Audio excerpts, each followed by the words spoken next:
बूढ़े ने गहरी नींद से चौंक कर आंखें खोलीं। रेगिस्तान की ठंडी रात में हवा के साथ दरवाजे पर दस्तक सुनकर पहले तो लगा शायद सपना है, लेकिन दस्तक फिर हुई, हल्की, डरी हुई। वह उठा, लाठी टेकते हुए दरवाजा खोला। सामने एक जवान लड़की खड़ी थी।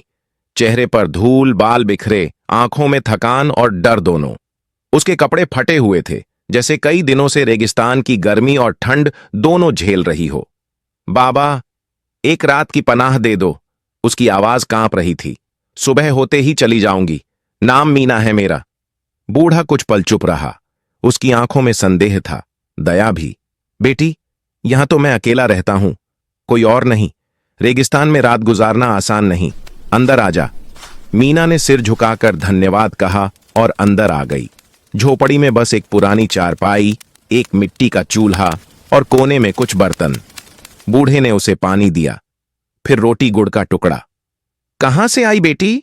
क्या हुआ? बूढ़े ने पूछा, पर इत्मीनान से। मीना ने लंबी सांस ली। घर से भाग आई हूं बाबा। मेरे बापू मेरी शादी एक ऐसे आदमी से कर रहे थे जिसे मैंने कभी नहीं देखा। मैंने मना किया तो मारने लगे। रात को चुपके से निकल आई। 3 दिन से पैदल चल रही हूं। पता नहीं कहां जाना है, बस जीने की चाह बाकी है।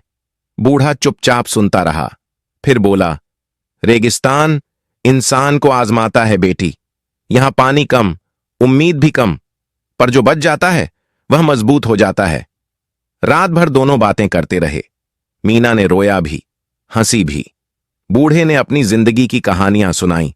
कैसे पत्नी बच्चे छोड़ गए, कैसे अकेले इस झोपड़ी में बस गए। सुबह होने से पहले ही मीना उठी।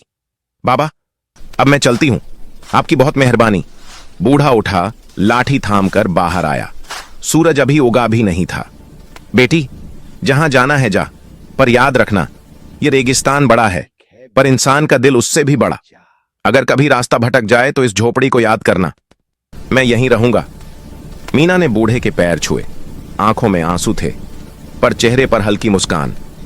आप जैसे बाबा मिल गए, अब डर नहीं लगता।